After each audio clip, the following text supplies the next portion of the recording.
I'm Matt Downing, and welcome to Diving Deep EDU.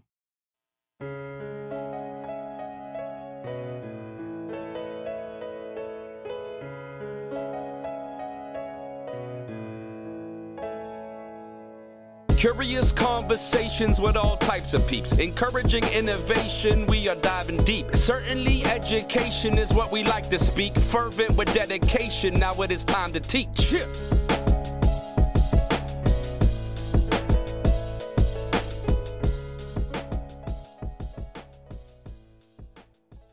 Hey everyone, and thanks for joining me on Diving Deep EDU. This podcast is based in conversations that are willing to go off on a rabbit trail or two in order to find those aha moments. Those times when someone is able to say something in a way that brings increased clarity. Now, I'm an educator, so much of our conversations will have that as the end goal.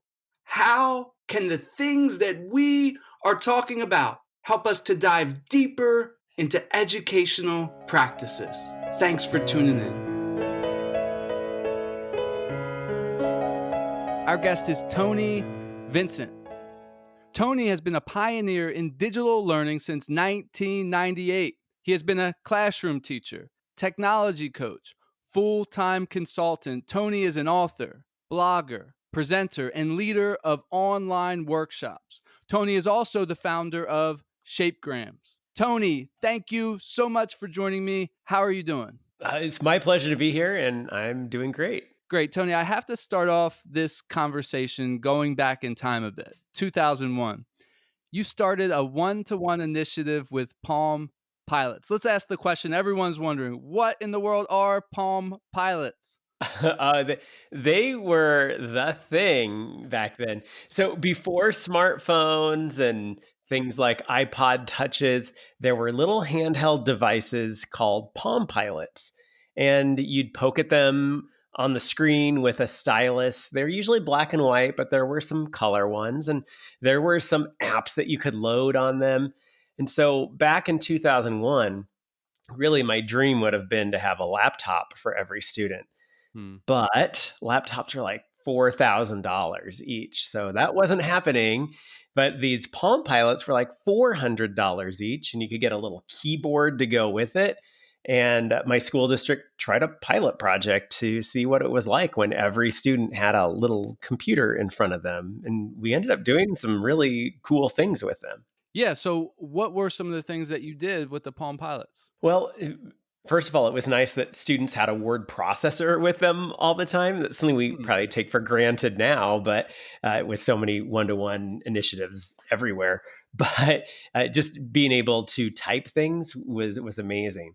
But my favorite app was one called Sketchy, where students would draw a picture and then they could duplicate to the next frame, make tiny changes, duplicate to the next frame, so that they're making like flip book style animations. And those could even be saved as GIFs. And I still have some of those that I like to look at sometimes and show them as examples, because when my students took the time to animate something like that, they understood it completely, because that animation process does take time and thought and creativity and problem solving. How reliable were those devices? They were really reliable. They didn't go online. So everything was stored on the device, but students could beam things to me. So it had a little infrared sensor in it. And like your TV remote control kind of works through infrared, they could send information. If they made something in Sketchy, we'd just point our devices at each other, and it was kind of slow. It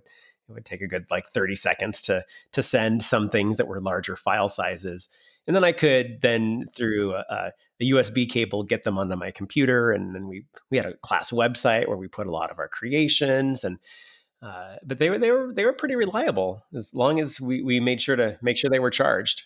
How did you see that increased student engagement? Like, take for example, we could stick with that Sketchy example, or another one that you can think of. Yeah, well, all the benefits that we see in educational technology now, I saw so many of them with the Palm Pilots, really just having a central place for students to keep their stuff so they don't lose them. Like there wasn't an app for keeping like their vocabulary words, like and their like kind of like their personal word wall. So since they didn't have any phone numbers and things to keep in the address book app, we use that as our glossary. So they would add their vocabulary words to the address book and then put definitions in there. And then there was this view that you looked at, you could see the word, but not the definition yet until you clicked it. So it made a nice study tool as well. And then the things they typed, there's a little version of like Microsoft Word on there. So those things were always kept. Uh, we had a little camera device that plugged into the SD card slot so that students could take pictures. So I had one student designated every day, a different student as the roving reporter. And their job was that they could get out of their seat anytime they wanted, take pictures, but they had extra homework. They took their Palm Pilot home and wrote an article about our learning that day. And Oh, they brought it in wow. the next day. The student and I conferenced and we got it up on our website. Today, you'd call that a blog. Blogging wasn't really a word people used, or at least that I was aware of back then. So we just called it the Daily Planet because our website was called Planet Fifth. And Hmm. so then at the end of the school year, we had an accounting of every day of fifth grade written from the point of view of a student. It was a really neat experience. And my whole like grammar and writing lessons, it just really revolved around that we were having one of our classmates write something about what we were doing every day. Yeah, that sounds super fun and exciting. And it really demonstrates the way technology was able to begin to transform the learning. And I do want to talk more about that, but I'm really curious about the one-to-one implementation. So thinking back to there and thinking currently, how have we gotten better with our one-to-one implementation, and what do you think still needs work? Well, the support is definitely there now. Back when I was doing Palm Pilots, there were just a handful of teachers across the country who were using those weird devices in such a way. I remember this was like the school district never did this, but they said, Tony, if you can find a conference anywhere in the United States that would help you use these things, we'll pay for you to go. And I'm like, what? What? Well, as a teacher, I know you never paid anywhere. Like, wow, this is great. So I searched high and low, and there was nothing. So I didn't have anywhere to go to learn about it other than really online.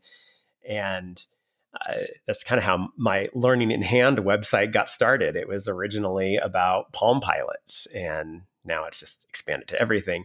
But really, the difference is now inside of school districts, when they do a one-to-one, they typically have a support program in place. The support people are there to help. Their curriculum is kind of based around it. So the amount of resources available in district and online for whatever device you're using nowadays, Chromebooks, iPads, other laptops, uh, it's almost overwhelming the amount of resources and possibilities that are available today. So you see the support as definitely a huge difference then versus now. It's definitely gotten better. Are there any things that you think still need to be added to help us sort of roll out these one-to-ones in a better, more fluid way? I just think really the best way for a teacher to get their head around it is to walk into other classrooms that are doing it well. Mm. And that's something that teachers don't get a chance to do too often, is to just spend some quality time in another classroom, just taking it in, maybe even joining the students and doing the activities along as a students from the student's point of view, just to see how the workflow works, the verbiage the teacher uses, uh, the policies, the procedures, the protocols that teachers use, so that when another teacher who's new to this coming into it, or even if they've done it for a while, they can see like a better way to do things instead of taking time to stumble upon it themselves. Somebody has already got it figured out. Yeah, it's interesting, and I really appreciate your perspective. And it's interesting to think about the one-to-one because it is a big undertaking with lots of complex issues revolving around it. But I would like to get your insight a little bit more about technology in sort of a deeper way. In what ways do you think technology has transformed the learning experience? Well, I think a really big way it's transformed is that learning isn't just within the four walls of the classroom anymore. Hmm. You can bring resources in, Google Maps. The students can be transported anywhere on their computer screens. There are videos from all parts of the world. And then what students create doesn't just, go on the wall and in on a display bulletin board in the hallway or in the classroom. What students create and what they can do can be shared with the world and they with their communities, and they can have a, a bigger impact. The work that they do can actually make a difference elsewhere. Yeah, for those listening and they're thinking, yes, yes, I want to do that, but they haven't done that yet. Would you be able to give them an example of how to sort of take down those four walls of the classroom and allow children to explore and really expand their learning? Yeah, a few ways. One is one that I stumbled upon before really I had a website. So this was back in like 1998, but you could still do it today. And that is like I wanted to rethink student book reviews. When students read a book and then they would write a book review. When I first started teaching, I'd print them off and I'd bind them into this beautiful book. I laminated a cover that one of the students designed, and it was our like an anthology of book reviews for the first quarter of fifth grade. And it sat on a shelf. The kids really didn't Yeah. pull it off too much, though I mean, it was shiny. It looked great. Uh, but then I thought, what if their book reviews could matter more in a bigger way? And back in the late 90s, you couldn't, there's no website creators, no blogs, wikis, things like that. But the one place where I could post and other people could see is Amazon.com.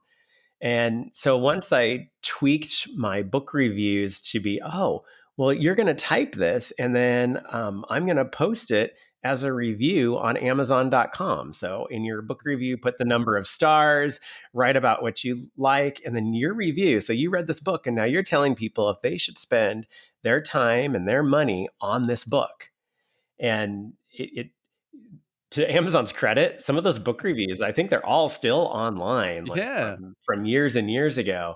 So people are reading those reviews and taking what my fifth graders had to say and basing their financial decisions Uh-huh. partly on reviews that they're reading. And so it was, a different way than just having them sit on a shelf. Yeah, that was probably a lot of work for you too, to bind that book, to make it, spend the Yeah. money to laminate it. I love that example, Tony. That is great, and that's something that someone could listen to this right now. They could take that into their classroom, and they could do that today, right? And that's real, authentic learning. The student is writing a book review that they read. They're posting it to the world to read, and they're going to influence. Yeah, your fifth graders have influenced a ton of buying decisions. It would be really interesting to go back and look at their reviews, and you can see how many people have like given it a thumbs up.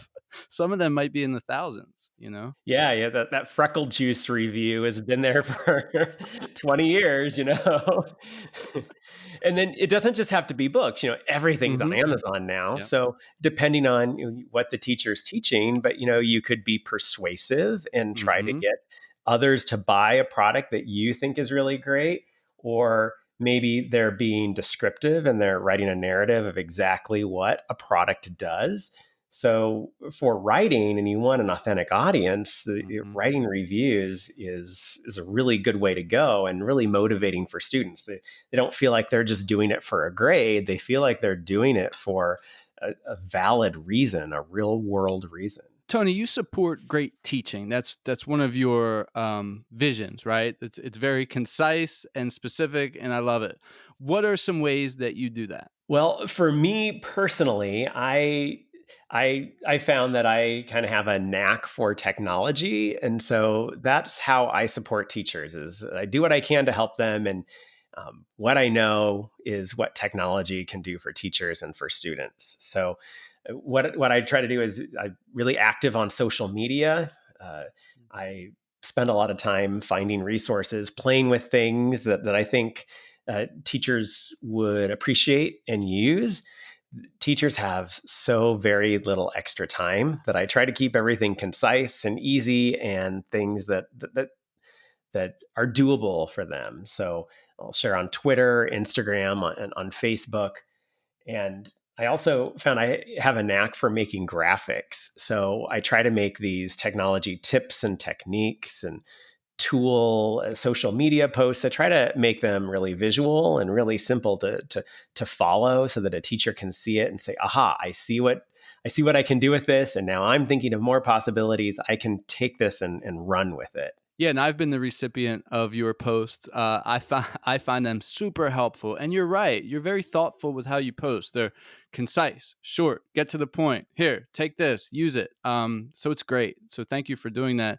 What's been a challenge as you seek to support great teaching? A challenge. Well, since I work with teachers really everywhere across the world, and particularly in the United States, the challenge is that some school districts, they ban certain technologies or they have to only use Microsoft for things, and so I, a challenge for me is rising above the tools, though that's not always easy because sometimes the tool really dictates what you can accomplish, but rising above the tools and talking more in generality. Oh, well, in a slideshow program you could do this. The problem is when you talk in generalities, then sometimes nobody gets anything out of it because you don't have the specifics that can really make a difference. And so like I working with a school district, and they require any ed tech company that students would use, they have to sign a legal contract directly with that school district. And and many of the companies say, we don't do this. We have our own terms of service. We don't have lawyers the time or the money to sign this contract. So they don't sign it. And so there's all these tools that the teachers can't use because they're banned in the district because for whatever reason there's not a contract with that company. And so that's a challenge too, because there's some really great stuff out there that not all the teachers can use. It always happens on social media. I'll share, hey, check out this great website. And they'll say, oh, that's blocked in my district, or I Oh, can't do man. this. And I'm like, oh, I'm sorry. A lot of other people can use it though, but I'm sorry for you. Definitely the opposite of open resources and seeking to collaborate with sort of open arms. But we're not going to pick on them too much. Yeah, I mean, they So have their reasons for student privacy and yeah, data and all yeah. that, but it is limiting. I was also wondering, so I'm sure you have tons of, success stories, helping teachers and this happens. I was wondering if you could just share one for us today. Maybe a teacher that was struggling and you got to see a ton of growth, or maybe a teacher that really knew technology and you showed them something and they like went in a different direction. It would just be really interesting to hear you share something like that. Yeah, well, I immediately think of the school that I taught at recently for the 2018-2019 school year. I went back to teach fifth grade after being away from classroom teaching for like 15 years. And so I went back and taught fifth grade again at a school. My kids were starting school too as kindergartners. So I thought, oh, well, I'll go back to school. And I taught with amazing teachers. They're all already really great. The school has one-to-one Chromebooks. So every kid has a Chromebook and a Google account. So what was really neat was that over those 15 years, I have been developing this, my toolbox of tricks for technology and for project-based learning. ways to facilitate collaboration and global connections with kids. And so it was really fun to see my colleagues who were awesome teachers, and I learned so much from them. I was able to help them see different ways of using the technology that kids already had at their fingertips and reaching a bigger audience and doing things that made a difference and making products that the students could really care about. I weave those in my own classroom, and then also with my colleagues all year long. Like, we would learn to make really quality slideshows. We would learn to make animated GIFs. We would learn to record podcasts. We'd learn to make videos. And so I weave those in. And then at the end of the year at this school, it's an international baccalaureate school. And at an IB school in fifth grade, students do exhibition, which is a culmination of all their years in the primary years program. And they do some research, and based on research, they take action. And it was such a cool experience because we had given the students, all the fifth graders at the school, the tools to express themselves and to make a difference. So we got to see some of them making videos, some making animated GIFs, others putting their slideshows to work and making cool flyers, and just grabbing from this toolbox that now my students had built and letting them letting their research guide what actions they were taking. And it was so neat to see. For instance, there was one group that they discovered in Iowa, it is only a misdemeanor for animal abuse, when most of the country that would be a felony. And so they researched to find out why that was and how to change it. They went to the Humane Society and made a little public service announcement video. They created stickers that once people signed a petition that they sent to the state legislature that they would like a change in the law, they made stickers that said this animal abuse should be a felony, and people could wear them after they sign for the stickers. And just, I had, for our fifth graders there, they worked in groups of about 3 or 4 students each. We had so many ways that our kids made a difference with things that they cared about, and the technology really supported that.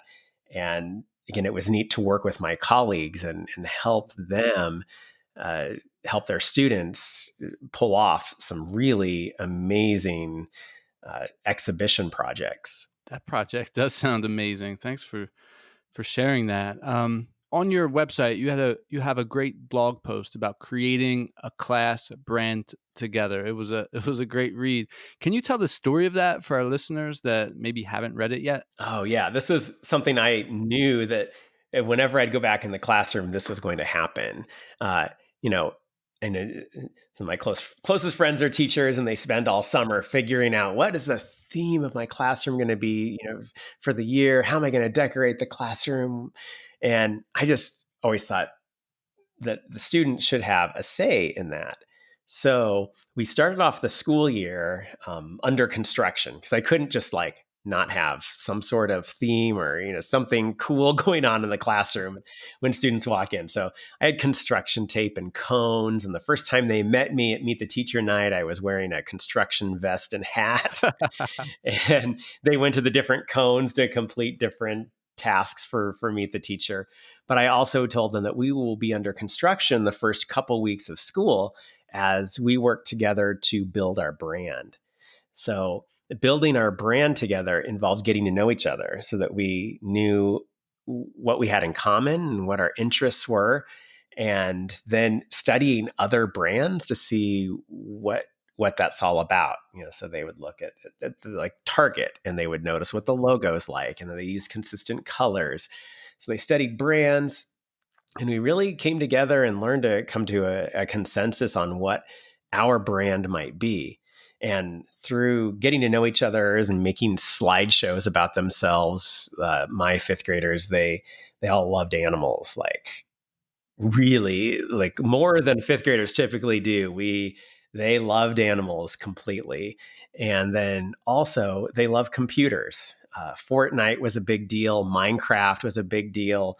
Uh, and anything they could do on a computer was just totally up their alley.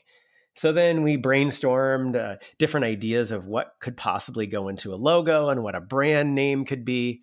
The process is kind of messy, but it turned out to be so awesome. So we uh, through this 2 week process, we named ourselves the Pixel Paws.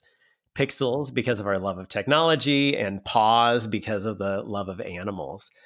And then we got to work making what our logo might be after studying different logos. And it's this pixelated paw that's on a shield. Uh, the the Fortnite players in my room really wanted something of Fortnite represented in there. So that shield is like the Epic Games logo shield shape that you see when the game starts. We have a pixelated font, and then we had that paw, and then we figured out a color scheme. And so I put that pixel paw everywhere, and my class was then known as the Pixel Paws. We had a slogan of big or small, we're kind to all. Oh. And we wanted to live up to that. And really, my class was full of people who were kind, and when they weren't, they knew that that was what they were striving to be. Is that we were all striving to be as kind as possible. Hmm. And so instead of saying fifth graders do this, I would always say Yeah. Pixel Paws, do this. Good morning, Pixel Paws. We had T-shirts. I 3D printed keychains and necklaces and cut out stickers. So we had all sorts of Pixel Paws merchandise too. Knowing that we were Pixel Paws, and every single one of my students was on board with that brand because of the process that we went through, and consensus building and Yeah. that. And so, it'd be a lot easier if I just came in and said, "Oh, we're going to be the Vincent Vikings, and look, I got Vikings up all over the room." Mhm. But it was so much more meaningful to build it with my students. Great way to start off the year. I'm sure you grabbed their attention from the get-go with, with your construction outfit, but then including them in the process. And like you said, it was probably super messy and time consuming. Like, it took a lot of time, but the end product, I mean, how valuable was that? Like, what you guys created as a project, but then also the environment that you build. There's probably tons of other, benefits from that. That's wonderful that you did that. Another big part of your work is Shapegrams. What is Shapegrams, and how does it connect to classroom learning? Shapegrams is my passion project. It is so fun. So, uh, Shapegrams, a Shapegram is a Google Drawings document that students make a copy of, and inside of the document is a picture for them to recreate. There's also an instructional video, and there are some design tips and some extension activities. So all students need to do is get the link, make a copy, and then go. And then in the videos, I do all the teaching for a teacher. And so they start out easy and they get a little harder. So the first one's this house that's made of like about a dozen shapes. You have to put a square for the main part of the house and make it red, and then some more squares for the window, and then a rectangle for the door and a circle for the knob. So they learn how to make colors. And then the next one is this face that has a tongue sticking out, and you learn about more shapes. There's an ice cream cone, a lion, a robot, and they get a little harder every time, until at the end they're making like these plastic figurines of themselves, and they're tracing real life pictures of animals and turning them into cartoons, and then making them look like stickers. And this process is one that I had tons of success with when I taught fifth grade. I made Shapegrams originally originally to teach some teachers in an online class that I did. And then when I taught fifth grade, I thought, oh, if it's good for teachers, it's got to be good for my kids. So every week we did them on Wednesday. Wednesday morning, they came in, their morning message was to make a copy of the newest Shapegram, and they'd practice, they'd try to recreate it. They'd be frustrated sometimes because the learning is a little hard. There is some productive struggle going on to figure out how to make these pictures work. But even after the first few, and then definitely after a year, after doing 36 of these, my students could draw anything. So anything they thought of in their head, they could figure out how to recreate it with shapes and lines and colors. So that meant that when students were making that sticker for that animal abuse should be a felony, the student who designed that sticker, he designed this dog and he made it completely himself. His work was original. It was made out of shapes. He knew how to apply the word art and get the words to really pop on the background of the sticker that was printed. Had another one where students made cartoons of themselves that they put on a flyer that asked future parents not to smoke. So, how could you deny the simple request of these kids that have drawn themselves out of shapes? We were studying the water cycle, and then I asked them to put together a drawing of the water cycle, and they could all do it from scratch because they had these skills. And then when they draw something themselves, then they can change the color. They can even take it a step further and animate it, make things move using different tools. So I just loved what it could do for my fifth graders that school year, that then I thought, well, I want this in more classrooms. I had so much success with it, and these were so fun that it needs to be out there. So I've refined them. I didn't have videos originally when I did them with my fifth graders. So I've added the instructional video so that busy teachers can just grab these and go, and maybe use them like I did once a week. Have students try out a shapegram, and the teacher can be free to do other things because everything is self-contained in this one document. That it's just been so fun. And now it's really neat to see, they've been out for about a year now, to see what teachers in classrooms have done. And they're geared for kind of third grade and up, though some second grade teachers have been using them too. Just our world is so visual, and we want students to be able to take what they have in their head and be able to get it out into the world, to communicate it, and giving them the drawing tools and the techniques to do it is so helpful.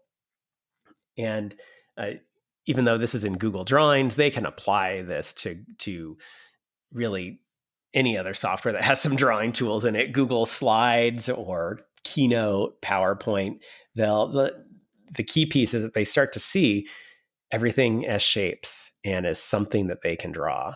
About how long, and I know it varies, but about how long does it take to create a shapegram, and about how many shapegrams do you currently have? Yeah, if they watch the videos are usually between like 6 and 10 minutes long, and then when they try it themselves, it's probably about a half hour. Okay. Though some of the later ones, there are 36 of them. Some of the later ones are very involved, and they can take longer because they're pretty complicated. Okay, so maybe up to like a couple hours. Yeah. Now, thinking about the shapegrams, and I love it, the hands-on, interacting with technology, being creative, what are some skills that the students or teachers, if they're doing it, learn from this process? Well, I think the number one thing is problem solving, trying to figure out what shapes were used and fitting them together just right. That takes some trial and error, some problem solving, and some thinking about what's there. But then they learn some basic technical skills, how to layer the shapes, how to change the border, how to later on how to add a little bit of perspective by changing size, keyboard shortcuts. And working with getting more advanced, even like using hex color code so that they can make anything any color, even if it's not in the color palette, giving things a glow with a drop shadow. So there's actually on shapegrams.com, there's a new blog post where I spell out the scope and sequence of the 36 shapegrams. And you can see every single one. There's a couple new skills that are introduced, and then students are always practicing other ones that were introduced earlier. Yeah, I saw that on there, and it's super meticulous. You really lay it out, the different skills that you'll develop as you go on. If there's teachers listening right now and they want to say, and they're saying to themselves, yeah, I need to do this in my classroom. This will be super helpful for the students. They'll be engaged, they'll be creating, they'll learn new skills. How would they go about bringing it to their classroom? Yeah, head on over to shapegrams.com and click Get. And the first 4 are absolutely free. There's no account needed or anything. You can go to Shapegrams 1, you can either click to copy the link that you can then give to students and they make a copy, or the teacher can make their own copy. And I always invite teachers, if they want to modify anything about the Shapegram before they give it to their students, they're welcome to do that.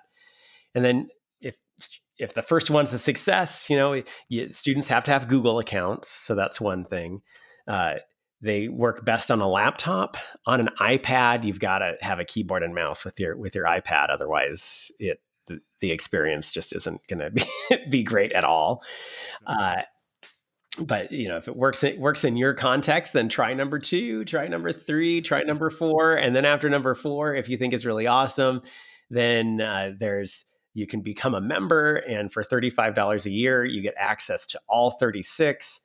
And I'm in the process. I have tons of windows open on my computer right now where I am planning new Shapegrams. I'm also going to add posters to each one so that the skills that they learn, teachers can either put this up, virtually in their Google Classroom or print them out and put them up in a physical classroom and have some more references. So I want to support teachers, and this is a unique way that I think I can offer some help to teachers while giving students something really awesome and fun to do. And at the same time, they're learning skills that they may not get anywhere else. Tony, this has been great, but we're getting to the end of our conversation here. Before we do, who do you want to give a shout out to? I want to give a shout out to somebody who I've just been really tweeting a lot of her stuff lately. And that's Dr. Catlin Tucker. She's Catlin_Tucker on Twitter, and her website is catlintucker.com.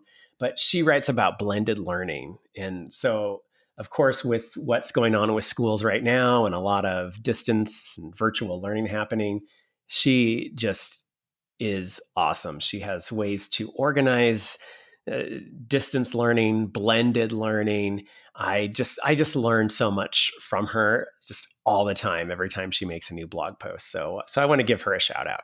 Now it's time for the final word. What would you like to say to close out this podcast? Well, at the end of every Shapegram, I say the same thing. So I'm going to use that as my final word too. But when it comes to teaching and with technology, there's a lot out there. There's a lot of times that we might fail, but we can keep trying. So my final words is that you got this. Tony, this has been wonderful. Thank you so much for joining me on Diving Deep EDU. I appreciate your time and I appreciate you sharing your insight. To those listening, thank you. Thank you for tuning in to Diving Deep EDU. If you like this episode, subscribe, share it out, post a review on Apple Podcasts. All of those things will help get this podcast out to more people. Until next time. Wow, it's time to reflect. That's astounding. You've been checking out the podcast from Matthew Downing. Hope you like diving deep like a scuba diver. And the show provoked hope, that's our true desire.